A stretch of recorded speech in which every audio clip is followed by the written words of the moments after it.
Halo Jebret Team, ketemu lagi di DPI episode Jumat menuju weekend. Jadi semuanya harus semangat dan hari ini Jersey Day, tapi ada satu yang nakal nggak pakai Jersey Day. Tapi kita ngomongin sekarang adalah bagaimana fantastisnya seorang Erling Haaland yang menjadi nominasi buat Ballon d'Or setelah kemarin juga menangkan ajang UEFA Player of the Year versi pria. Karena kalau versi wanita dia bukan Erling Haaland namanya, Erling apa yo? Ya itu ya, artinya sekarang udah diumumkan nominasi dari nama-nama dari Ballon d'Or, ada beberapa nama termasuk ya Erling Haaland ini mungkin nama-nama yang mirip juga seperti yang dikeluarkan kemarin di UEFA Player of the Year, mungkin ada perbedaan sedikit tapi orang pasti akan menilai nama-nama seperti Haaland, Mbappe, Messi, KDB masih masuk akan ke nama-nama sana dan mungkin yang kemarin juga ramai adalah tidak ada yang nama Marcus Rashford. Di luar mungkin dia tidak berprestasi terlalu gimana selain piala minor, tapi secara pencapaian kemarin lewat dari 30 gol semua kompetisi yang kemarin digoreng oleh media tidak ada nama Marcus Rashford. Tapi sebelum kita kupas tuntas soal nominasi Ballon d'Or ini dan juga kita sedikit melanjutkan kemarin ya Player of the Year dari versi UEFA, ini gue mau ngomong bagaimana Ronaldo kemarin ngeluarin statement waktu dia press conference sama timnas Portugal bahwa persaingan dia dengan Messi sudah selesai, hanya tinggal respect each other. Tapi kalau dari fans kedua kubu ada lagi yang nyinyir. Ini tanda-tanda Ronaldo sudah mengakui kekalahannya sama Messi, atau mungkin dia sudah menyerah untuk melihat Messi sekarang bisa mendapatkan Ballon d'Or lagi sementara dia tidak. Itu ya kalau kata netizen, bukan kata gua netral dua-duanya. Gimana kalau melihat dari gue hukum dulu deh, nggak pakai jersey, lihat dong. Aldi pakai jersey dari Mekalawon, Mas Haryo, George Haji kan. Salah nih. Nggak pakai jersey, nggak takut-takut. Gimana lo melihat? Nggak takut-takut. Ronaldo Messi. Gue ngeliat Ronaldo Messi ya. Statement Ronaldo dulu deh. Apa yang lo bisa tangkap dari statement Ronaldo? Apakah dia benar-benar merasa ya udah selesai nih, gue udah malas dibanding-banding terus? Apa memang itu tadi nyinyiran netizen? Wah emang gue udah kalah sama Messi gitu. Menurut gue itu dia sekaligus apa ya, done and dusted lah, debat soal siapa yang lebih baik antara Messi atau Ronaldo. Bahasanya dan Langsung semuanya diselesain sama dia. Semuanya bukan done and dusted, kelar semua. Jadi gue yakin netizen yang nonton gak ada yang tahu gue pasti. jadi pada ini itu di harus ikut generasi dia, Ji. Oh iya, bener juga tuh Mas Arya. Harus relate ya. Sama Ronaldo disimpulkan, ini udah nggak perlu lagi lo debat-debat lagi soal siapa yang lebih baik. Sekarang nyebutnya atau nggak bisa lo milih antara Ronaldo atau Messi. Lo nyebutnya antara mereka berdua, itu adalah benchmark pemain-pemain terbaik. Apalagi yang mereka bilang statementnya. Nggak perlu benci kan? Iya. Terus dia juga statement lanjutannya kan bahkan itu kan. Dia bilang kalau lo suka Ronaldo, lo nggak harus benci Messi. Begitupun sebaliknya. Dan itu menurut gue sebuah statement yang sangat-sangat benar, sangat-sangat realistis banget, relevan buat kondisi mereka berdua sekarang. Dan kalau soal mereka bener soal ngubah sejarah sepak bola, ya itu yang terjadi saat ini. Kita ngeliat Haaland di musim lalu nyetak hat-trick berapa kali segala macam, tapi kalau kita bandingin ke rekornya si Ronaldo baik Messi, rekor Haaland itu kelihatan biasa aja gitu. Jadi kelihatan normal, suatu rekor yang biasa aja karena benchmark yang diciptakan oleh Ronaldo baik Ronaldo maupun Messi sendiri itu udah terlalu tinggi. Dan itu menurut gue generational talent ini ya ada dua untuk generasi kita. Cuma ada si Lionel Messi dan juga Cristiano Ronaldo. Dua itu, nggak ada yang lain lagi menurut gue. Generasi kita ajak Lo mau sebelah lo ini. Yang relevan yang ini. Nanti generasi kita. Ya tapi memang mungkin karena Ronaldo sudah sangat menurun waktu sejak di Juve ya. Artinya chance dia untuk mendapatkan Ballon d'Or sudah jauh lebih menurun dibandingkan Messi waktu masih di PSG dan juga timnas Argentina. Lo melihatnya gimana, Mas? Apakah memang Ronaldo sudah dari kapan tahu sudah menurunannya untuk menjadi nominasi Ballon d'Or? Jauh banget sebenarnya. Iya, dari sisi kualitas, ya walaupun pribadinya mungkin dia masih mencetak rekor-rekor gitu, tapi untuk timnya kan dia nggak bisa memberikan yang terbaik, dalam artian nggak juara Liga Champion. Itu kan yang menjadi parameter ya. Buat pemain-pemain yang terbaik ya pasti kalau lo nggak juara Liga Champion, ya liganya lo Liga Utama atau lo di timnas gitu. Dan kalau bicara mereka nggak mungkin rivalitasnya sudah terhenti, ya mungkin Piala Dunia tahun depan kan berikut kan mereka udah nggak main lagi. Jadi kan nggak mungkin lagi mereka dipertemukan dalam satu event yang sama gitu. Di Eropa mereka nggak mungkin ketemu, Messi di Amerika, satu di Arab. Kalau sama-sama juara Liga Champion masing-masing mungkin nanti baru ketemu pas Piala Dunia klub. Kemungkinannya kan sangat kecil kalau untuk mereka bisa bersaing, maksudnya head to head langsung gitu. Jadi wajar aja kita ngelihat kedewasaan seorang Ronaldo untuk mengakui bahwa ya udahlah, kita udah memberikan yang terbaik sama-sama udah punya basis yang sangat besar masing-masing, sama-sama banyak hatersnya, sama-sama banyak followersnya, dan dia untuk mengakui itu ya dia berbesar hati juga sih menurut gue ya si Ronaldo. Tapi kalau kita ngomongin ini era Ronaldo Messi, mungkin kalau kita dulu mengingat selalu orang membandingkan bagaimana Pele sama Maradona, tapi itu kan orang yang berbeda zaman, tapi selalu dibanding-bandingkan siapa yang lebih baik, siapa yang lebih baik. Nah kalau sekarang kan barengan nih zamannya. Menurut lo ini akan menjadi benchmark terus untuk kedepannya orang Ronaldo Messi ke depannya, atau udah selesai menurut lo?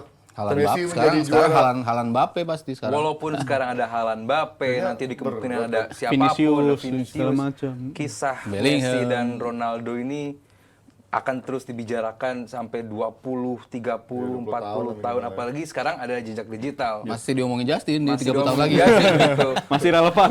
Dan tahun 2003 lu ngapain, Ji? 2003 SMP. Gue lulus SD. Lu? SMP gua. Belum sekolah Belum sama sekolah. sekali. Baru Besarnya umur berapa 2003? dia? Gue 3 tahun liputan Piala Dunia Klub. Waduh, Itu dia. Ya, itulah pertama Ronaldo masuk Ballon d'Or kan 2003. Sejak itu selalu ada.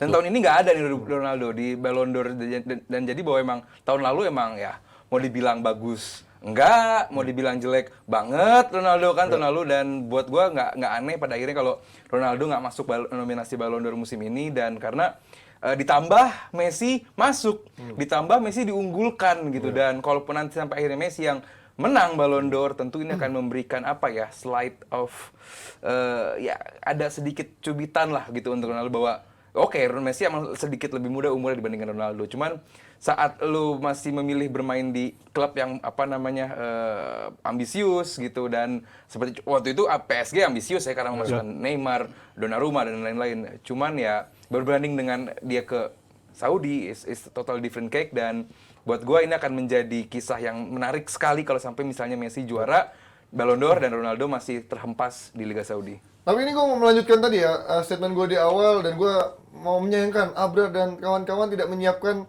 kelanjutan dari perbincangan kita mengenai UEFA Player of the Year. Soalnya lu bener, debat Ji. nih. Gua sampai debat dikerubutin 3 orang. Iya. Padahal semuanya ngeremehin gue, padahal semuanya Messi, gue yang ngambil tim Haaland. Padahal debat lo kan for the sake of the show doang. Ya, itu maksud gua. Tapi gua kan Apa ini ambil lagi? Ya. jalan diserang sama haters Serang gitu nih. kan.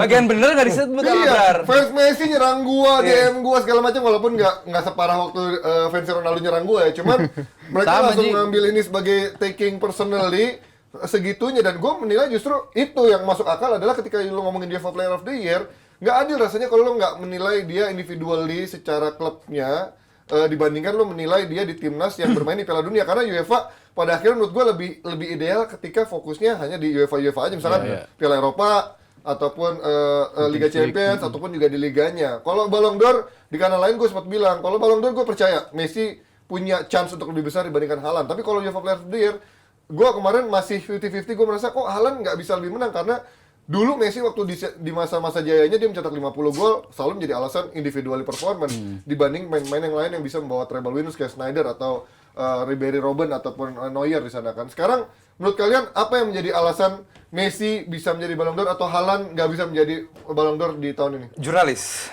Oke. Karena ini balik lagi ya, ini kan pilihan jurnalis. Kita nggak bawa statistik terlalu banyak, kita nggak terlalu membawa peran dia di klub terlalu banyak. Yang jelas ini pilihan jurnalis. Mereka punya best of penilaian sendiri-sendiri, punya benchmark sendiri-sendiri. Dan karena ini adalah dari 100 top rank dari FIFA, jadi tentu ini nggak akan sesimpel itu penilaiannya, karena ini semuanya berdasarkan objektivitas daripada si jurnalis. Ada yang ngerasa bahwa peran di timnas ini penting, ada yang ngerasa peran di klubnya doang penting, ada yang ngerasa bahwa 30 gol semusim itu penting, ada yang ngerasa itu enggak. Buat gue jadi ini sangat amat menarik untuk ditunggu siapa pemenang Ballon d'Or, dan kenapa nanti Messi mungkin juara dan kenapa mungkin Haaland nggak juara, karena Haaland ada di sebuah tim yang udah bagus banget gitu.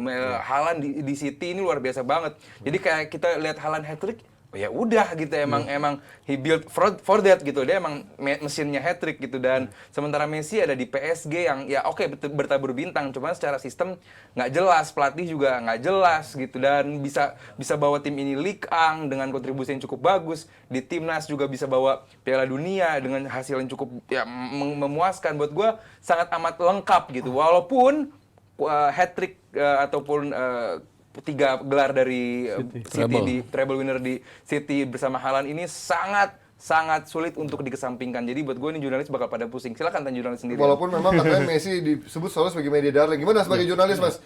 Kalau bukan jurnalis siapa lagi sih memang yang layak untuk menilai ini terbaik dan tidak terbaik ini sebenarnya? Ya kalau jurnalis ya termasuk mewakili lah ya. Kalau kan kita bicara 100 ranking terbaik di dunia, masing-masing jurnalisnya, dan jurnalisnya kan pasti terpilih dong dari masing-masing negara yang paling valid siapa yang untuk mewakili negara tersebut.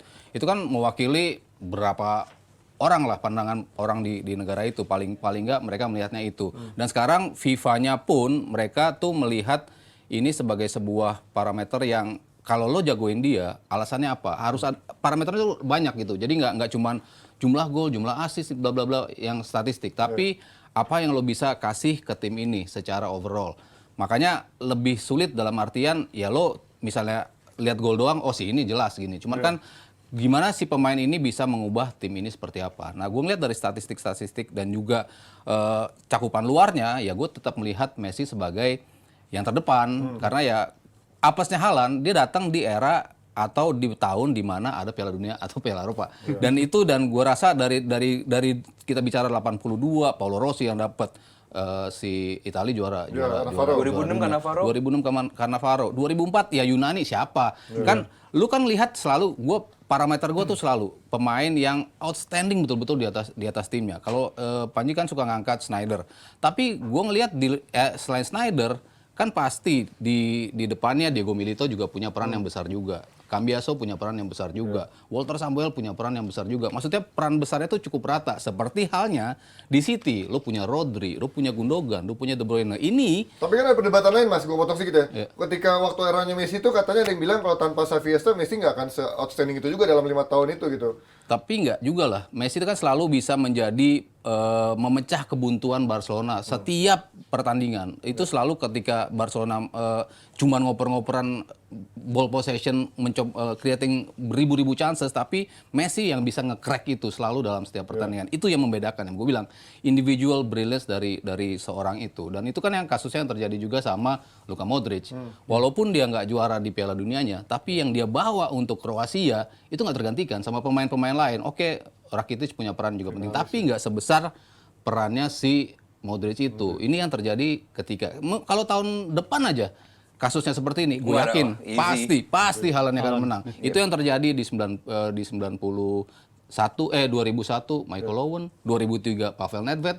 Pemain-pemain seperti itu punya kans kalau di tahun ganjil. Tapi kalau di tahun genap udah pasti yang perannya besar secara individual di Piala Dunia atau Piala Menyambung Eropa. ke sedikit soal Modric ya, tapi kan kalau ngomong soal Modric, orang selalu lupa ketika dia nggak juara Piala Dunia, dia finalis mengangkat banget ya secara individual performance-nya. Tapi mungkin orang lupa tahun itu dia juga juara Liga Champions. Beda sama Messi yang nggak juara Liga Champions, bahkan cuma juara Liga, ingat gue ya, memang paling prestisius di musim yang dia sama Sneijder ngalahin itu ya, 2010. Menurut gue ya itu relevan banget yang dibilang sama Mas Aryo. Tadi Modric juga dikatakan juara champion juga. 3 musim beruntun di musim itu mereka juara champion. Dan influence Modric besar banget. Dan nyambungin dari soal Mas Aryo tadi, bahkan yang menarik di tahun-tahun genap tuh kerap kali di tahun-tahun yang turnamen internasional. Pemain-pemain yang nggak terlalu shine out di klub, Ronaldo 2002, itu total main di klub cuma 16 kali di musim itu. Tapi dia iya, dia juara, tapi juara Piala Dunia. Lu nonton bola? Baca-baca tadi. Terus Zidane Cannavaro 98, juga. ya. Cannavaro 2006 Juventus degradasi, tapi dia tetap punya influence besar dalam timnya.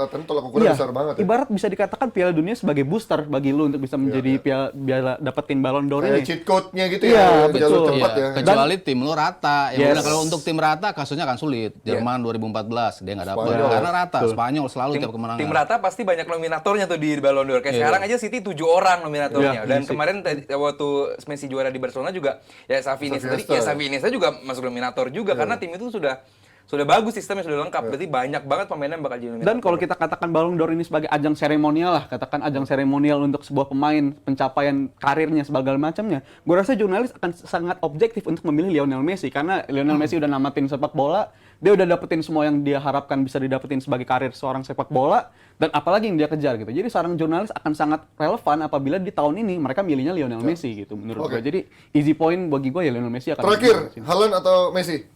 Gue Messi yang layak. Messi lagi? Haaland bagus masalahnya. Cuman ya gue pengen City menutup Ini kan objektif lagi ya. Menutup ini Messi akhirnya ya. Cerita Messi di Ballon d'Or. Dan udah memberikan move luka on. bagi para fans Ronaldo. Lanjutin. Lanjut ya, tetep ya. Lo enggak fans Messi gitu. Oh iya. Memberikan Itu luka. buat kalian berarti pilih Gua mana, sih nggak Messi peduli. atau Haaland atau mungkin ada nama lain menurut kalian pantas? Messi dengan Piala Dunia atau Haaland yang menjadi puzzle pelengkap untuk City yang akhirnya bisa meraih Liga Champions sekaligus treble di musim perdananya dan juga menjadi top scorer di liga yang menjadi mungkin faktor penguat Haaland. Kalian pilih mana? Cari jawabannya nanti ya di bulan Desember pengumumannya dan kita akan lanjut dengan topik yang tidak kalah serunya.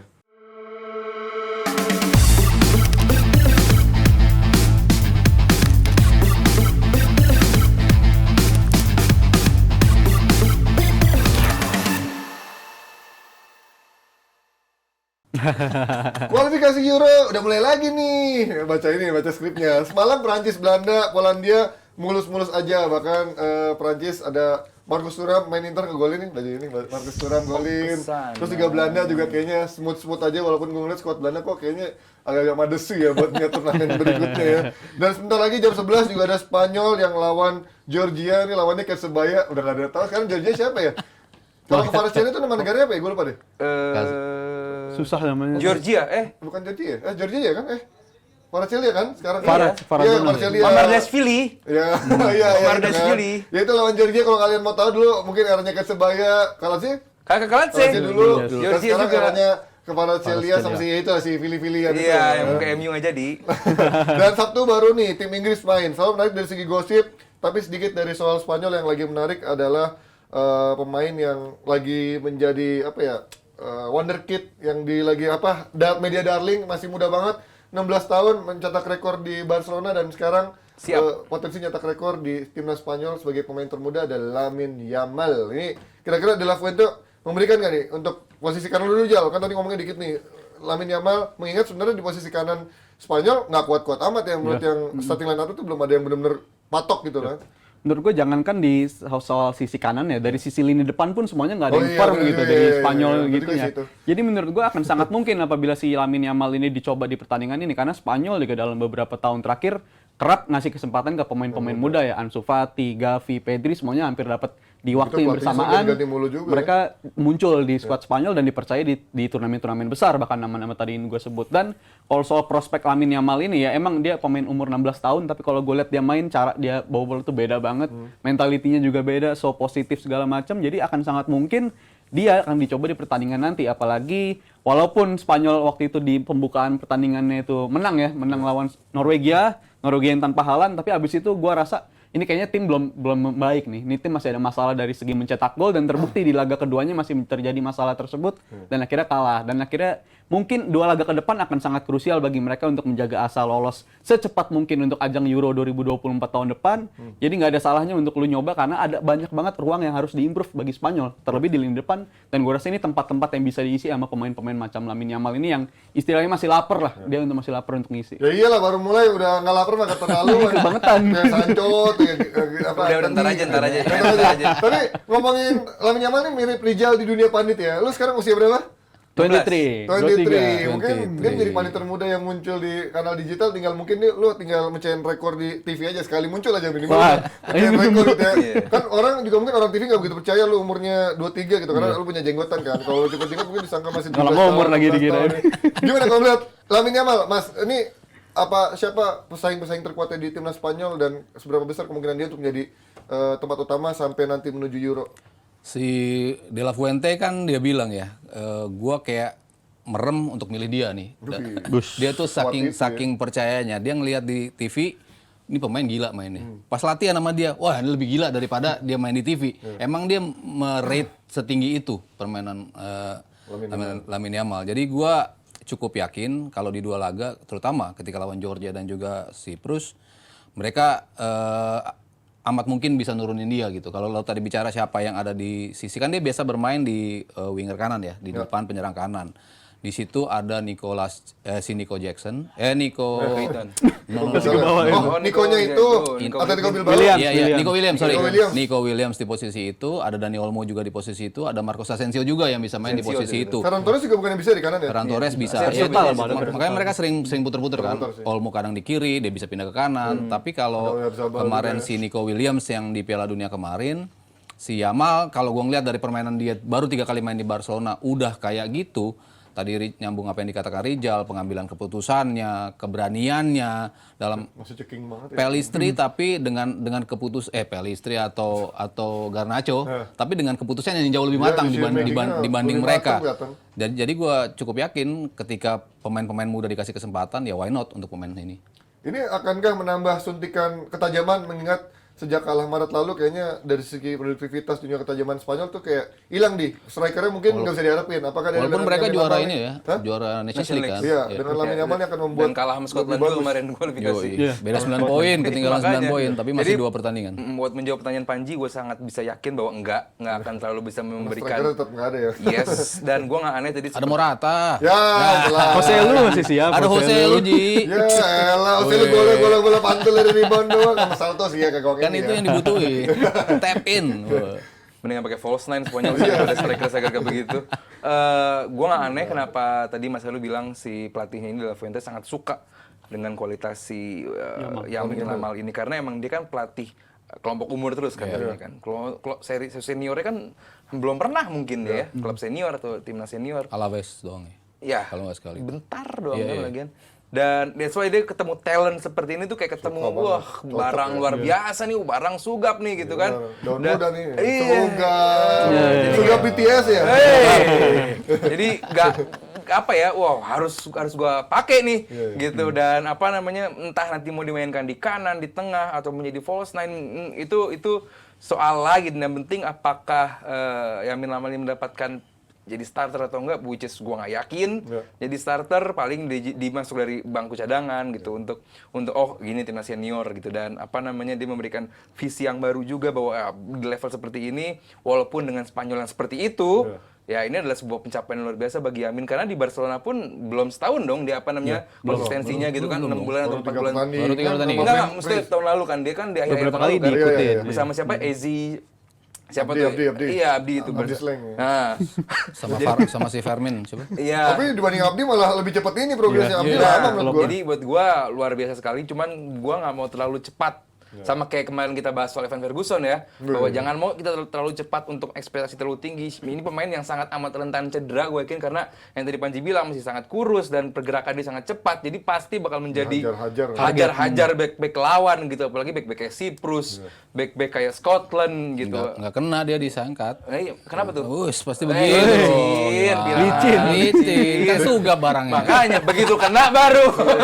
Cuman ini Osman Dembele ujung-ujungnya. Nah, takutnya jadi kaki kaca. Cuman kalau secara kualitas, tadi dijelasin sama Mas Aryo, ini pemain top notch. Ya kalau kalian berarti yakin Lamine Yamal bakal debut di lawan Georgia atau lawan Siprus nanti, kalau gue yakin di Spanyol nanti dia akan jadi debut di sejak awal karena bego-bego emang Spanyol sekarang. Tapi kalau kalian penasaran bagaimana Lamine Yamal, Aldi mungkin penasaran bagaimana Eddie Nketiah debutnya nih buat timnas Inggris, walaupun lawannya mungkin ya nggak mungkin nggak di pertandingan pertama kali. Tadi Spanyol awalnya juga gitu nggak dibahas. Bagian Inggris baru. Gimana? Peluang Nketiah cuma buat tim hore ngangong-ngangong doang atau menurut lo ada chance buat Southgate nurunin dia di saat Kane mungkin lagi capek gitu? Harusnya satu tim disyaratkan tim intinya gitu. Jarang sih. Coba ya. Iya gitu coba karena ya, gue sih nggak mempermasalahkan lini depannya Inggris ya, justru yang gue pengen permasalahkan adalah lini belakangnya. Iya juga ya. Ben White nggak dipanggil, Cody sama Denben nggak cedera juga. Terus Trent pulang. Mings cedera. Yang ada sekarang cuman Luis Dang, terus juga Guehi. Mark Guehi, Maguire jangan lupa dong. Maguire yang nggak main di MU juga. Levi Colwill. Dan Colwill ya, Colwill, harapannya cuma di Colwill doang gitu, pemain muda yang beringas gitu. Selebihnya kan Ben White nggak dipanggil gitu, yang main di tengah juga bagus, kanan juga bagus.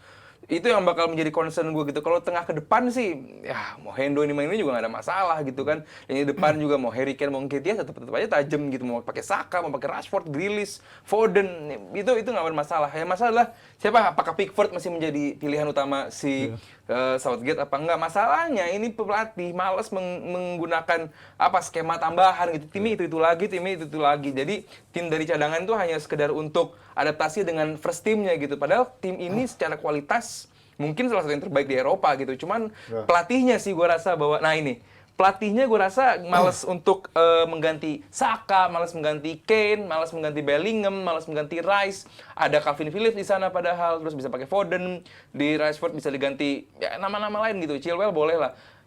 Grealish ada nggak sih? Grealish ada lah ya. Grealish ada. Foden, Grealish Nah ini, bisa di kiri ya. gimana ya? Sorry nih buat fans MU, buat gue Maguire udah nggak layak di timnas. Oh setuju. Gitu. Nggak perlu sorry, kita berterima kasih. Fine. Iya, Karena hal yang berbeda kalau timnas di Still mas, timnas itu adalah perwakilan performa lu di timnas sih. Betul. Kalau liganya bagus, nggak timnasnya selalu. bagus. Henderson Pelatih itu dipanggil. selalu punya exceptional player yang selalu dipanggil. Tapi ini Apapun. kebanyakan mas maksud gua. Ya, Henderson. enggak, maksudnya kalau kasus Maguire ya. Oh, iya. Kalau kasus Maguire. Kalau Henderson Jadi layak timnas Maguire buat lu? masih tetap layak gue bilang. Kalau kita bicara di Inggris, siapa yang bisa lebih bagus dari dia? Di Inggris ya. Banyak Di timnas Inggris yang udah dibuktiin di timnas Ben Inggris. White, kayak Colwill, Karena di belum timnas. dikasih kesempatan Iya, itu. karena Masalahnya. Maguire Nah, belajar tapi lagi. kan ketika dia main bagus nggak? Ya Biasa karena aja. punya tandem John Stones yang bagus. Kadang Sekarang ya, Stones-nya nggak ada. Ada Walker. Beberapa tahun terakhir yang dicoba Mings di Karena posisi yang dicoba, Maguire, habis iya. itu Tomori, tapi nama-nama itu belum layak untuk bisa Karena diisi juga karena sebenarnya. Southgate ini enggan untuk sadar bahwa masih banyak kalau yang bagus dari Maguire, yang lebih mahal banyak gitu Nah, kan. Yang itu deh kalau ya kita bicara pencapaian lah. Kita bicara Piala Dunia, Piala Eropa, Piala Dunia kemarin Setuju. lawan Prancis. Tapi kan dia ngedrop Kan mas. bagus Maksud juga. gua. Karena ini kan masuk ke 2024 mas. Ya, I know, tapi kan ini kapan lagi dibuktiinnya? Kalau dia memang dipanggil dan dia tampil buruk di timnas, kan dia nggak jelek dipanggil di timnas. Nggak jelek penampilan Iya, di timnas iya, kan. iya, Ketika dia jelek, gue yakin dia akan ada pergantian di situ. Cuman kan selama dia belum menunjukkan bahwa dia memang jelek dan nggak layak dipanggil seperti dia nggak dimainin di United, ya itu bisa Kalau baru gue begitu. jadi pelatih Inggris, gue demand more dari pemain-pemain gue. Gue lebih, at least pemain gue harus starter di klubnya. Tapi kalau gue bilang posisi Calvin Maguire Phillips, ini Maguire. posisi Maguire sekarang ini posisi yang paling rentan untuk digantikan kalau gue bilang Karena sekarang banyak cedera. banyak juga yang muncul tapi apesnya lagi pada cedera. Contohnya kayak si Stone segala macam. Ini posisi yang rawan banget buat diisi sebenarnya karena skuad Inggris apabila menggantikan Maguire dengan nama-nama seperti Stones atau Colwill sekalipun pemain muda itu akan upgrade dari seorang Maguire. Oh, jadi upgrade. Jadi upgrade Kalau tapi awal-awal bilangnya gue pikir puji Maguire. Gue kira mau kesana arahnya. Gimana sih anjir? akan jadi upgrade pasti. Nggak pakai sen beloknya. Jadi upgrade. Kenapa? Karena posisi yang paling mudah digantikan tuh Maguire untuk sekarang. Apalagi dengan beberapa pemain yang berkembang. Dan gue yakin mungkin yang akan dicoba nanti malam dan laga selanjutnya itu Colwill. Karena Colwill layak dicoba. Gua setuju. Di Ya, Inggris Under 21 bisa juga jadi mainnya bagus. ini tuh justru pemanggilan dia terakhir ya. Dalam artian lu gue coba lagi nih kalau lu memang di apa yang dikatakan Ten Hag bener dan berlaku juga di timnas Inggris ya itu akan itu. Tapi selama di timnas Inggris dia nggak menunjukkan dia jelek, kenapa dia nggak diganti? Urusannya apa sama dia main di timnas sama di klub kalau dia masih bisa buktiin di timnasnya?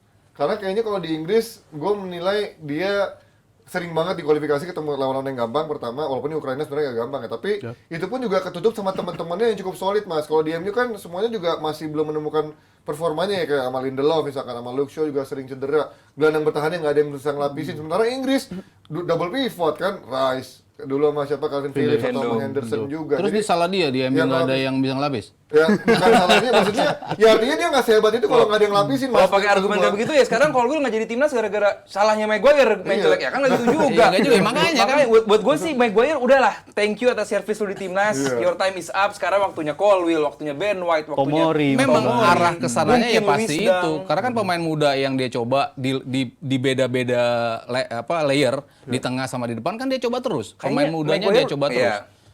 Kalau tengahnya ya misalnya Henderson ya gue nggak yakin dia akan menjadi starter. Iya nih, Dia masih punya Phillips, masih punya Declan Rice.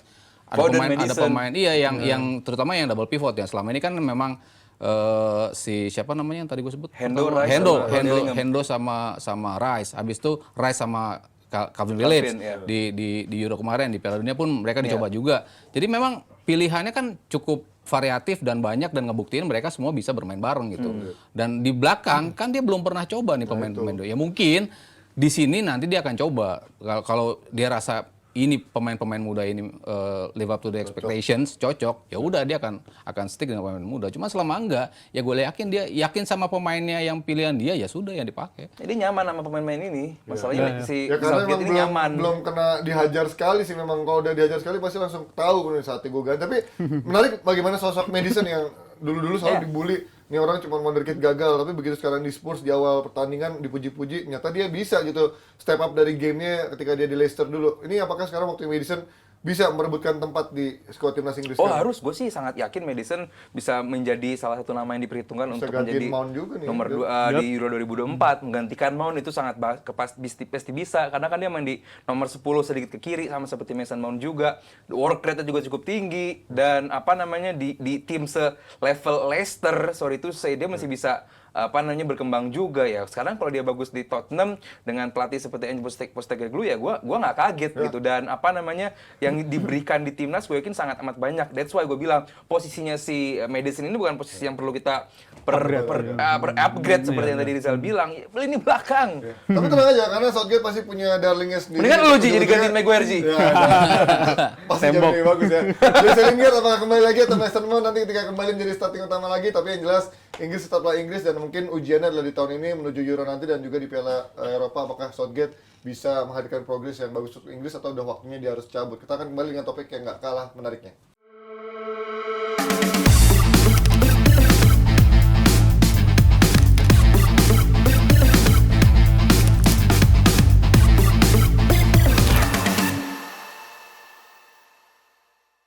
Beberapa hari lalu di sosmed timnas Inggris, Bellingham kelihatan dikerubutin sama pemain Inggris nih, bukan karena dia bagi-bagi angpau ataupun mungkin dia bagi-bagi kerjaan, tapi yang pada kepo mungkin kayaknya gimana sih lo main di Madrid kok lo bisa sebagus itu, karena jarang ada pemain Inggris bisa begitu sukses di luar sana dan statusnya bukan sebagai supporting role tapi menjadi ikoniknya atau bintangnya seperti sekarang Bellingham. Kalau dulu kita ingat mungkin Beckham, McManaman perannya supporting role, McManaman juga perannya supporting role. Nggak banyak gitu main-main Inggris yang bisa di luar Inggris bisa bersinar kayak Bellingham baru di 3 pertandingan awal. Lo melihat Bellingham sekarang bisa senyetel itu apa di faktornya menurut lo dari Madrid? dan masalahnya kita semua sendiri pun nggak ada yang kaget Bellingham seperti itu. Iya sih. Kualitasnya Karena begitu. memang kualitas ini pemain luar biasa walaupun di umur semuda itu gitu. Gue yakin nggak ada pemain yang kaget, gila Bellingham bisa segitu. Yang kaget justru karena loh kok rutin bikin gol. Nah, itu Iya, mungkin iya. kalau pernah di sebagai nomor 6, 8 Nomor 10 atau sekarang ya. nomor 10 di timnya Ancelotti ya itu udah pasti bagus karena di Dortmund pun bagus gitu. Cuman kok rutin bikin gol, bisa memecah kebuntuan di menit 90 plus 4 di saat tim biasa aja menghadapi tim-tim yang harusnya bisa dikalahkan. Dia bisa sign up tadi kalau pakai bahasanya Rijal. Gua rasa ini semua tidak bisa dikesampingkan bahwa Dortmund benar-benar mendidik dia menjadi seorang pemain luar biasa. Dia datang dari Birmingham gitu, dia datang ke Dortmund, kota yang cukup keras, di klub dengan basis supporter yang luar biasa juga, bisa blend in, bahkan nggak cuma itu, dia bisa menjadi wakil kapten di umur semuda itu dengan bahasa yang bukan bahasa ibu dia. Buat gue secara materi, kalau menjadi kapten itu bukan lagi soal skill, tapi lebih soft skill, gimana kemampuan dan mentalitas lu. Itu yang dibawa Dortmund dari Bellingham. Sekarang dia ke Madrid dengan tim yang orang bilang lebih jelek dibandingkan tahun lalu karena tanpa ada Benzema, pemain lini belakang juga drop sekali, terus juga tanpa ada si kiper utama Courtois. Sekarang dengan Kepa, ini tim sangat amat dianggap tahun ini lebih buruk dibandingkan tahun lalu. Cuman dengan adanya Bellingham itu semua seperti dikesampingkan gitu. Gagalnya mendatangkan seorang Mbappe juga dapat dikesampingkan oleh Bellingham. Jadi buat gua nggak kaget, cuman dia bisa rutin bikin gol untuk Madrid, it's a massive statement buat Pertanyaan Bellingham. gue kan adalah ketika sekarang perannya menjadi nomor 10 di Madrid ya, mungkin kemarin gue sempat bahas ini kayak mirip Ancelotti menemukan kayak, walaupun di Piala Dunia kemarin sudah banyak maju ke depan ya, tapi sekarang lebih kelihatan sentralnya kayak kakak di Ancelotti di Milannya dulu, begitu free roll bisa main lebih banyak ke kotak penalti, nggak terlalu melebar keluar atau ke belakang. Lo melihat apakah faktor juga adaptasi going abroad dia dari sejak usia masih dini tadi di Dortmund itu membuat mentalitas dia nggak manja kayak main-main Inggris lain gitu. Tapi kok Sancho manja ya, gue bingung. Beda karakter, ya. beda karakter. Jadi kalau Bellingham ya, gue jelas gue jadi teringat juga tadi nyambung dari Bang Aldi, di pelatih Bellingham di masa dia aktif di klub itu, dia bilang waktu dia umur 14 tahun, Siapa 15 namanya tahun, itu? gue nggak tahu Oh, namanya, lupa tapi namanya. perempuan gue nggak salah. Dia bilang ini perempuan. pemain emang beda dari cara dia bermain di atas lapangan, cara dia di luar lapangan pun berbeda banget karakternya, dan dia udah nunjukin itu. Dan gue rasa nggak heran kenapa Birmingham akhirnya pensiunin umur 22 ketika dia cabut ya. Dan juga Segitu dari apresiasinya dan percayanya Bellingham akan jadi sesuatu kali ya. akan jadi something gitu. Dan juga kalau lihat dari performa Bellingham ini, gue salut banget sama Ancelotti karena gue juga inget sebelum musim ini dimulai gue agak meragukan Ancelotti karena dia beberapa kali pun gagal dalam memoles pemain-pemain muda kan, kecuali mungkin Kakak, Vinicius segala macam, tapi mayoritas gagal untuk bisa mendevelop pemain-pemain muda. Tapi ketika gue ngeliat si Bellingham ini, makin dia bagus, gue sebagai fans Liverpool makin sakit hati gitu ngeliatnya. Kenapa nggak all out ngejar dia waktu itu? Tapi ya ini yang terjadi, dan gue ngeliat performa dia juga luar biasa banget. Dan ini pun yang dia tunjukin di musim ini. Mungkin kalau lihat di musim-musim sebelumnya, kalau cuma berkata soal gol atau asis-asis doang, mungkin dia bukan yang paling stand out di antara pemain-pemain di klubnya atau di liganya. Tapi kalau kita ngeliat dari statistik lainnya, macam dia aerial duels, abis itu press resistance, abis itu dia tackles-nya segala macam, ini tipe gelandang yang bisa ngelakuin semuanya gitu. Jadi tadi nggak heran dia bisa dimainin sebagai number 6, number 8 dia bagus, dan dicoba lebih advance di number 10 pun juga bisa menyetak gol. Jadi dia makin kesini makin lengkap dari segi involvement-nya, dari segi dia bisanya di atas lapangan bisa apa aja. Jadi gue rasa ini calon pemain yang sangat-sangat lengkap. Dia bisa defense, bantu defense dari depan, dia bisa bantu itu. Untuk memecah kebuntuan dia juga sekarang udah nemu caranya untuk bisa ngelakuin itu. Ya Madrid ini gue bilang steal deal lah, dengan harga 100 juta ini masih gue bilang steal deal untuk bisa ngedapetin Bellingham, karena sangat-sangat worth it. Dan gue rasa akan sangat berguna untuk 5 atau 10 tahun ke depan bahkan. Peran ini akan terus dijalankan dia, atau menurut lo Southgate masih akan tetap mainkan peran Bellingham ya, mencoba-coba menjadi nomor 8, bisa menjadi melebar juga, bukan kayak di Madrid yang lebih nomor 10 tapi juga kasih kebebasan kayak Bruno zaman Ole lah gitu. Menurut lo kayak gimana masa depan dia? Ya tergantung ya, komposisi tengahnya seperti apa dulu nih, komposisi depannya juga kayak apa nih, 3-4-3, 4-3-3, selama di depan kan mereka masih punya Harry Kane. Sementara lo dua pemain yang punya kapabilitas untuk bisa masuk ke dalam seperti Saka, seperti Rashford, seperti Foden, seperti Grealish, masih banyak sekali yang bisa dieksploit untuk bisa menopang lini depan lo gitu. Jadi kalau lo mengambil mereka, salah satu dari mereka, dengan memasukkan si Bellingham di situ, justru menurut gua agak sedikit kurang nendang dari sisi offense-nya ya. Sementara Bellingham di awalnya kan memang dia pemain tengah. Pemain tengah tapi dia ya tadi paket komplit, dia bisa melakukan apa aja. Pemain yang bisa selalu berada di posisi yang tepat untuk bisa nyamber bola. Itu yang selalu tipe gelandang yang nggak pernah dipunyain sama Madrid. Yang bisa tiba-tiba di depan, tiba-tiba ngegolin. Dan continue terus dalam 4 pertandingan udah bisa mencetak 5 gol. Berkat positioning dia yang luar biasa yang di dalam kotak penaltinya. Itu yang selama ini nggak dimiliki oleh Madrid. Jadi kalau gua ngelihat di timnas ya mungkin kalau formasi komposisinya 3 ya 2 gelandang bertahan, satunya dia di posisinya situ. Sementara yang Madison kelar berarti nggak main lagi Madison ya? Ya mungkin gantian ya, Rice ya Salah gantian Madison juga ada ya. Bellingham. Madison bisa di sayap kiri luar. Bisa Ada dikira. Rashford, nggak mungkin, darlingnya Southgate loh.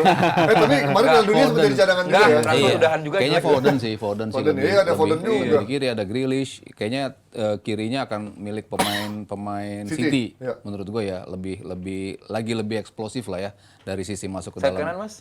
Saka lah. Iya dong. Siapa lagi? Tempatnya dia itu. Ya, itu Pengen nggak- disebut nggak aja. terjadi. Emang one of the best, nggak ada harus penggantinya itu. Pengen harus disebut diakuin aja. di kanan ya one of the best. Siapa lagi yang bisa bermain di posisi itu? Jadi ya paket komplitnya tadi ya etosnya dia itu kan dari sisi lu punya pemain yang bagus dalam offense tapi defense-nya juga luar biasa. Body balance-nya luar biasa. Adu body menang. Aerial presence luar biasa juga. Adu sundulan menang juga dan juga bisa menghandle teman-temannya yang emosian pemainnya seperti ini gitu. Waktu itu kan dia sempat orang bilang ketika di Dortmund banyak yang suka sama dia karena terlalu demanding. Terlalu demanding sebagai pemain. Tapi ya itu kan sisi positif. Orang yang bisa membedakan orang bisa menjadi someone, ya demand-nya tinggi. Kayak Ronaldo nyebelin. Tapi kan emang untuk in order lo untuk menjadi something, ya lo harus punya something yang lebih. Nah itu dimiliki oleh Bellingham. Kayak gue berarti demanding kan biar lu mainnya bagus, sebenarnya gue blok main tapi kalau untuk kompat trofi kan kemarin kalau nggak salah ada Lamine Yamal, dia sama siapa ya, terus ada isu yang soal Taylor Swift katanya dibully sama si Lamine Yamal, akhirnya semua udah kita para penggemar Taylor Swift langsung berpindah ke Bellingham, dan ini membuat apakah itu menjadi otomatis Bellingham menjadi kandidat utama karena fans Taylor Swift, atau menurut kalian ada orang-orang lain dari nama-nama ini yang bisa menjadi kandidat kuat? Karena Pedri menurut gue udah lewat ya masanya, Dia udah dapat level juga. senior ya. Pedri udah dapat, Gavi udah dapat. Gavi udah dapat. Yang selalu masuk 3 besar tapi nggak dapat Oh, kalau tuh si Lamine Yamal sih gue bilang Musiala. Balde. Balde. Kalau Lamine Yamal, Musiala tuh yang nggak dapat tuh. Iya. Yang Kalau gue sih ya, Xavi Simons nggak mungkin, Kamavinga nggak mungkin, Hoylund nggak Hoylund nggak mungkin. mungkin, Ele Silva nggak Wahi mungkin. siapa itu? Ele Wahi gue nggak tahu. Ini paling ya Kamavinga Bellingham, tahun lalu Musiala, runner up loh. sama Gavi. Solid. Solid aja. Bellingham, Musiala, Gavi. Iya.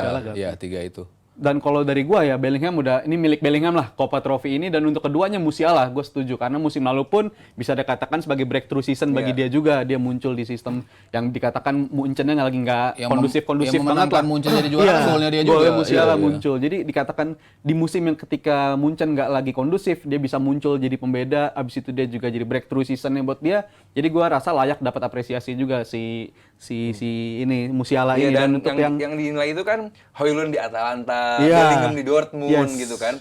Yang Penilaiannya. jadi tenang, Højlund biarpun kemarin kalah sama Arsenal tetap nggak dihitung kok itu. Kok dia bisa masuk ya, gue nggak ngerti. Bagus loh di Atalanta, dia bagus. Enggak, di Denmark oke lah. Tapi di Untuk Atlanta ya. untuk umur segitu bagus, Bagus sih. loh. kelompok umur. Tapi belum reguler maksud gue dibanding Tapi bersaing begitu masuk MU langsung cedera punggung kan langsung ya. Yang berapa saja langsung Langsung nggak muda, langsung nggak muda di MU. Tapi Masuk MU aja langsung Musiala item. punya strong point juga ya. Maksudnya di tengah Jerman jelek-jeleknya di Piala Dunia, dia yang outstanding sendiri. Yang Jerman kalahan tapi dia selalu bisa memberikan perbedaan. Di Munchen juga seperti itu. Di tengah orang mencari siapa yang bisa mencetak gol, tiba-tiba dia yang muncul. Jadi punya strong point juga untuk bisa ngelawan si Bellingham. Cuman ya lagi menjadi media darling si Bellingham seperti ini, di timnas juga dia bagus juga kemarin mainnya. Jadi ya gue rasa larinya sih ke Bellingham sih. Kalau gua pribadi pengennya Musiala, Mas. Musiala ya? Gua pengennya pribadi karena dia kayak kurang mendapatkan apa ya, atensi atau spotlight yang cukup bagus. Jadi kayak kemarin Pedri, Kan Gavi. tahun depan masih bisa dia, baru Iya, 19. cuman gue pengen kayak Musiala nih kayak mendapatkan, oke, lu untuk ukuran anak muda, lu salah satu yang terbaik loh, Musiala, Jamal gitu, dan gue pengen Musiala ini kayak tahun ini bisa gitu memenangkan sesuatu. Dan- gitu. At least karena sebagus-bagusnya Bellingham, dia nggak bawa menang apa-apa kan? Belum. Ya, Nggak juara apa-apa kan? Hampir aja juara Dortmund. Hampir juara Dortmund gitu. Dan kalau Musiala jelas tadi seperti dibilang Mas Arya dan juga Rizal bahwa dia membawa tim ini juara Bundesliga di saat tim ini ya tadi dibilang belum stabil. Tapi walaupun dari si konsistensi bermainannya jauh ya Bellingham sama Musiala mah. Iya. Ya kan, masa Musiala pun juga sering jadi cadangan kan. Di rotasi juga sebenarnya Bellingham ambil Yang selalu Tuchelnya jadi aja ngaco. Main utama. Nah, tapi ini ada pertanyaan yang gua agak sedikit bingung sebenarnya, tapi gue tanya aja. Kalau Copa Trophy kan U21, tapi kalau kita tarik ke 23 aja, ternyata Bellingham biasa aja nih statistiknya ini ya, berdasarkan statistik gol dan assist di 5 liga top Eropa ini kalau ngomongin pemain U23 atau U22 yang paling berkontribusi di liga. Bahkan Saka, Martinelli. Ini si Gila juga ya. Abrar mau munculin Saka doang ini. Kok nggak ada Sancho? Agenda ini Gak agenda. ada, Sancho Kok nggak ada ngapa-ngapain kan? Sejak Sancho 2021. ke Belanda sekolah. Oh iya iya. Kemarin Kelia, ada Balogun loh, dibuang gitu aja sama Arsenal. Memunculin Dicobain. Saka sama Martinelli doang ini. Agenda grafis. ini agenda. Lah gimana fakta ya benar ya? Masa nggak boleh nampilin fakta? Kesel gara-gara ada pemain Liverpool apa gimana Mas Aryo? Sobozlai Liverpool nyusul. nggak ada, Barcelona nggak ada, Juve nggak ada, ini jagoan Mas Aryo nggak ada semua. Jadi Abrar diserang. Kalau Rodrigo anak sepeda banget ya dia. Suka- Rodrigo kenapa? Suka gua Kalau Rodrigo kalau gue. apa lu tadi mempertanyakan Bellingham nggak ngasilin apa-apa, Saka sama Martinelli ngasilin apa? Iya benar. Iya juga ya. Community Shield. Gila kali. Tapi Saka pernah menang ini nggak sih? Balon Nggak, belum, kalau belum. karena Premier League rada aneh kalau untuk di level Pertama Eropa Mbappe, gitu. Gavi, Pedri ganti-gantian. Iya. Pertama Mbappe, Iya, karena dia kedua nggak De juara Ligt, baru Pedri, baru Gavi. Oh ya karena Copa baru muncul Iya, ya. Tapi kalau di PFA kan pernah ya yang Player of the Year. Iya, pernah Iya, kan? Opa. Saka ya.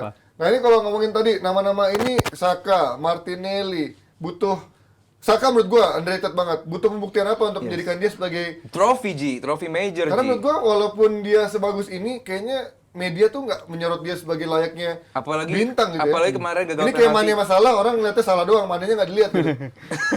Ya apa tragedi di Euro 2020 final penalti kemarin gagal penalti terus apa namanya membekas gitu, banyak yang masih membahas dia gitu, even di Twitter di Indonesia pun masih bahas begitu, cuman karena ya Tapi belum satu-satunya yang bisa step up dan keluar dari itu justru Nggak Saka gampang, doang. Saka. doang. Iya, setuju. Kan tiga orangnya itu kan Sancho, Rashford, Saka. iya. yang Rashford, Saka. Dua-duanya lebih Oh, bukan drop kan? sama Foden ya? Sancho dong. Oh yang penalti ya? Iya. Oh gue kira yang masukin cewek ke dalam itu bukan ya? Itu Oh, Foden. beda. Itu Kasus. Foden nama Sancho itu kalau nggak salah. Bukan Foden nama Greenwood ya? Greenwood, Greenwood, pokoknya nama itu yang Greenwood. trouble-trouble itulah kalian lah pokoknya. Arsenal mah nggak ada. Saka anak baik-baik gitu. Iya lah, Saka jadi baik. buat gue saat Saka mendapatkan major trophy, gue yakin ini sedikit menjadi. menjadi twist bahwa oke lu layak karena kompetitor-kompetitornya ya bersama tim-tim yang juara gitu. Pedri Gavi kan di Barcelona tahun lalu juara gitu. Jadi Tapi emang dia tuh presence-nya menurut gua karakternya cuman Iya, kayak supporting humble, role ya. humble gitu Dan ya. supporting role dia kayak Iya. bukan yang maruk kelihatan Karena banget nggak ambisius perannya, tadi yang kayak ikonik. dibilang sama Mas Aryo, dia nggak akan bisa jadi Bellingham yang demand ini menuntut ini dia kayak ya udah gue main di tengah Dia lapangan memberikan team terbaik, player. good player gitu. Tapi kalau untuk naruh satu orang di best tim Premier League, gua akan tetap naruh dia di posisi kanan atas. Nggak ada lagi. Nggak tergantikan. Dan juga kalau Saka ini juga ya mungkin Even pertimbangannya lawan juga Salah ini. tetap Saka gua. Bahkan dari level gol juga sama-sama ya. Tapi kalau Saka ini kan mungkin nggak dapat terlalu banyak spotlight ya karena dia main di tim Arsenal. Arsenal yang masih dikatakan sebagai bottlers selama bermusim-musim ya. Bottlers dikatakan seperti itu. Gila ya, gue muji-muji Rizal dari tadi loh, memulai loh. Sun mungkin gue yakin dia kesempatan bagi dia masih Sun-sun banyak aja. banget, kesempatan masih banyak banget dan di Inggris kayak posisi dia di posisinya udah dapet lah reguler di Kecuali situ. cedera ya. Jadi menurut gue ya cepat atau lambat dia akan dapat rekor-rekor individu setelah dia mungkin nyusul juga rekor-rekor bersama timnya juga pasti nyusul. Iya, Apalagi lihat performa dia salah satu yang paling konsisten juga selama ya dikatakan kalau di Euro 2021 yang gagal Sancho sama Saka. Kalau dibandingin dua pemain itu trajektori karirnya kan berubah banget, beda banget di antara dua pemain itu. Sancho setelah itu kan pindah ke MU, digadang-gadang sebagai wonderkid terbaik juga, tapi habis itu dia turun drastis. Justru kalau Saka justru malah makin meningkat. Jadi gue yakin dia mentalnya juga udah terbukti kuat dan gue yakin kualitasnya akan membuktikan itu juga. Ya itu dia dari pemain-pemain muda yang bersinar. Kalian memilih siapa? Kalau tadi Copa Trophy, tapi kita juga bahas tadi ada Saka, Martinelli itu untuk U23. Tapi kalau untuk khusus Copa Trophy, apakah kalian punya jagoan lain? Mungkin Hollywood misalkan sekalian kalian nyabu gitu ya. Atau kalian yang ngawur-ngawur karena kalau atau kalian Panji kenapa? atau mungkin kalian punya pendapat lain dari 1 2 3 di luar Musiala, Bellingham dan juga tadi siapa lagi? Gavi ya? Gavi, ya, Pedri, yang dari nama Lea Wehi. atau mungkin dari yang Lens tadi tuh mainnya siapa tuh gue nggak tahu. Lea Wehi. Itu dia, kita akan kembali dengan topik yang nggak kalah serunya.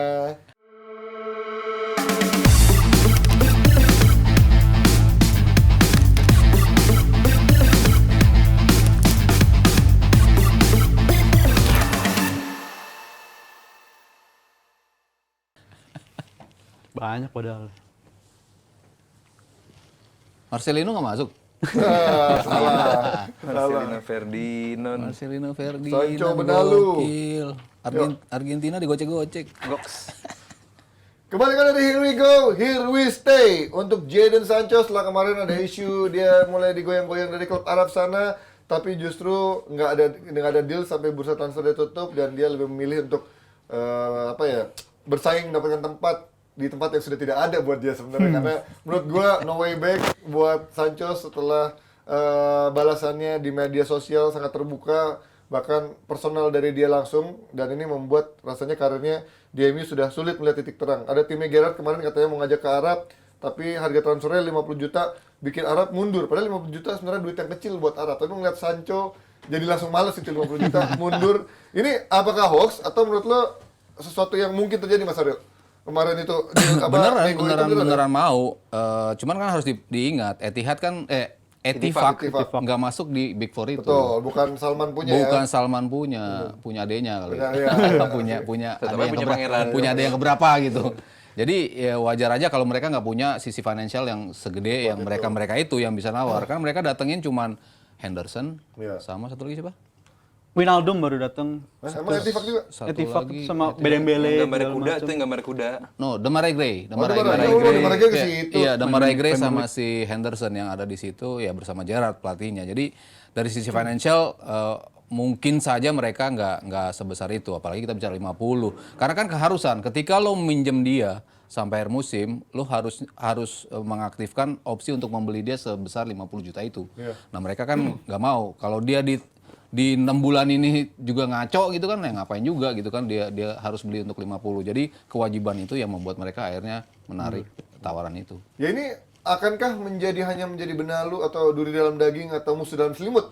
Aduh, 90-an banget. Ya oke ya itulah, kayak kita ngeliat kemarin Ozil di eranya Arteta gitu, atau Bale di eranya Madrid yang udah disuruh keluar tapi nggak mau keluar, atau mungkin Maguire juga disuruh keluar tapi mungkin Maguire masih bisa dipakai karena mungkin dengan cederanya pemain ini. Tapi kalau Sancho kan kelihatannya dengan attitude-nya, gue rasa melihat Ten Hag kemarin begitu tegas sama Ronaldo dan main-mainan, menurut lo ada nggak masih chance buat dia di MU? Harusnya ada. Ini kuncinya di Ten Hag buat gua, bahwa yang paling punya peran untuk mendinginkan suasana kalau emang masih pengen Sancho menjadi bagian dari tim ini, karena ya to be fair Sancho bagus, asli ini pemain bagus gitu. Dan di City ya emang attitude, Foden juga pernah bilang bahwa ini pemain salah satu dengan attitude yang kurang bagus gitu. Cuma kalau secara kualitas, mungkin dia yang terbaik di ranknya Foden waktu itu di City Academy. Terus dia ke Dortmund, ya bagus juga gitu. Orang lihat Haaland, ya lihat Dortmund juga lihat Sancho juga waktu itu sangat amat bagus.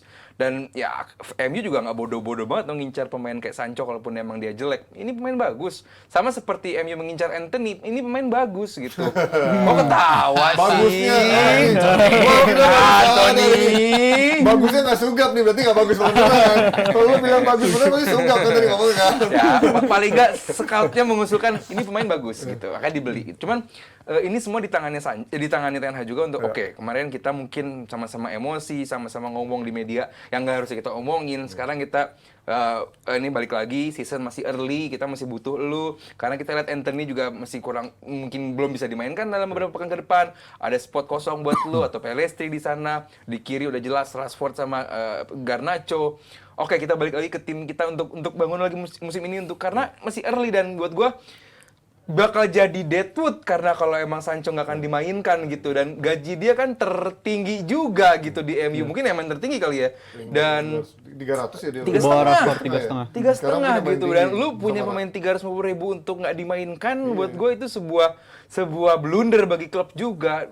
Kalau bisa terminate kontrak walaupun lu harus bayar sisa kontrak cuman buat gue mendingan dimainkan. Kemarin Maguire juga dia Makanya udah lu baikan beresin nggak usah kekehan. Mau minjem siapa 2 juta aja nggak masalah. Iya, Kukurea. Makanya jadikanlah kekalahan dari Arsenal sebagai momentum balik bagi Ten Hag dan juga Sancho untuk berbaikan dan untuk menyambut musim lebih baik ke depan. Pilih mana mas? Ini kan dua-duanya problematik. Pemain yang lagi kena isu KDRT, walaupun sekarang MU masih main aman, belum melihat masih kita akan menginvestigasi lah coaching gitu. Atau Sancho yang sudah terlanjur keluarin statement melawan pelatihnya, pilih mana lu sebagai pelatih? Atau melihat dari Mainin Anthony apa mainin Mainin Sancho Anthony, gitu? atau Oh, Sancho? Iya, gue Sancho. Karena kan case-nya lo nggak melawan rakyat, Ya. lo nggak melawan netizen. tapi kan lu melawan bosnya nih, pelatih di sana. Ya, tapi kalau lo kriminal. Bukan kriminal ada cerita iya, ya. kalau si Walaupun masih praduga tak bersalah katanya. Iya, lo lihat apa yang terjadi pada Greenwood kan? Greenwood, ya. Seperti itu gitu. Ya, Anthony pun seperti itu. Bahkan kemarin di Spanyol juga rame di La Fuente waktu si Rubiales bilang, gue nggak akan mundur, gue akan mundur. Dia tepuk tangan kan. Akhirnya dia minta maaf, sorry, gue mendukung itu. Padahal dia tepuk tangan doang. Sampai takutnya dia terhadap Pemecatan. bulian orang netizen juga terhadap harassment seperti itu. Kalau yang pelatih ceweknya tuh dipecat kenapa sih? Ya setelah itu Karena dia dipecat. Karena dia kan support dia Rubiales. pendukungnya maksudnya, Rubiales. Kenapa dipecat gitu? Dan dia emang punya case cukup lama. Iya, kurang bagus kan. Ini pengen culture swifting aja, pengen mengganti budaya yang udah lama Dengan ada. cewek-cewek dia bermasalah. Berapa kali banyak yang ngambek. Gue nggak mau dipanggil selama pelatihnya masih dia. Banyak Kan juga ada 81 harassment atau apa pemain. juga, ya, abuse ya, juga gitu. seperti itu. Jadi akhirnya diganti pelatihnya cewek. Akhirnya kayaknya biar nggak ada drama dah cewek aja gitu. Bagia suka banget pasti gitu cewek-cewek. Update aja soal Anthony, per hari ini kita siaran sudah ada tambahan 2 orang yang melaporkan lagi Anthony. Speak up ya. Speak up lagi. Perempuan lain kan? Iya, jadi total 3 orang. Mendy juga Anthony. nih. Anthony. Nama Anthony 3 orang. problematika. Semoga Kalau semoga ini nggak bener gue ya. milih Sancho tetap. Karena kan Sancho in a way salah karena dia bersikap seperti itu. Cuman yang kemarin tadi gue baru baca Ten Hag juga melakukan kesalahan. Pada presscon dia mengatakan bahwa dia punya masalah mental kan. Mental health. Dia bilang itu. Padahal itu tidak dibolehkan keluar ke publik. Bukan. Ten Hag emang Ji, gue udah bilang. Jasin belum dengar nih Iya, masalah ini. mental health anak Ten ini. Hag khawatir kalau ini Tapi kalian belum ribut soal masalah ini deh. Aturan handsball kemarin penalti. Bukan, nanti kalau ada coach asing di Belanda biasa begitu. Emang dia lebih terbuka gitu ntar. Durasinya habis ya. Berarti itu ya. Iya, ternyata kemarin boleh lah. begitu dia mau ngeberangkatin dia ke Belanda, iya, ada masalah Belanda kata-kata itu ya? Nah mungkin ya nggak tahu ya Sancho nyimpen gitu. Kalau buka gua masalah ini sih masalah mental itu. Padahal mungkin masalah mental itu yang menurut dia berat banget. Dia harus menjawab itu setelah Piala Eropa yang dia gagal penalti itu. Untuk keluar dari situ ya mungkin dia punya trauma gitu kan. Tapi kalau buka ke publik, tapi kan Ten Hag menurut dia, gua nggak bisa bilang dia nggak cedera, tapi gue nggak pasang. Kenapa ya? Gue punya jawaban apa ya? Tapi kan ya lu bisa lah ngarang jawaban apa Yang gitu. balik ke statement Ya, Adi. Ngomong gitu juga, Mas. Gua ngomong gitu ada juga. statement nggak latihannya itu latihannya kurang gitu. Tapi Level of latihannya dikurang. kalau si Sancho merasa dia sebagai kambing hitam, kan dia pasti ada alasan dong untuk ngomong gitu. Ya kayak berlaku pada Ronaldo juga lah. Ronaldo kemarin punya, ya dia punya alasan tersendiri lah untuk ngomong segala macam yang diomongin yang akhirnya membuat dia cabut. Ya Sancho juga punya alasan dan baru tadi kebukti bahwa ternyata Ten Hag ngomong yang seharusnya nggak boleh dibuka ke publik. Wah, ini masalah mental health issue ini Buat generasi dia tuh penting itu. Serius, itu serius. Work life balance itu buat Gen Z penting. Bakal diserang Gen Z pasti. Iya. Done and dusted itu.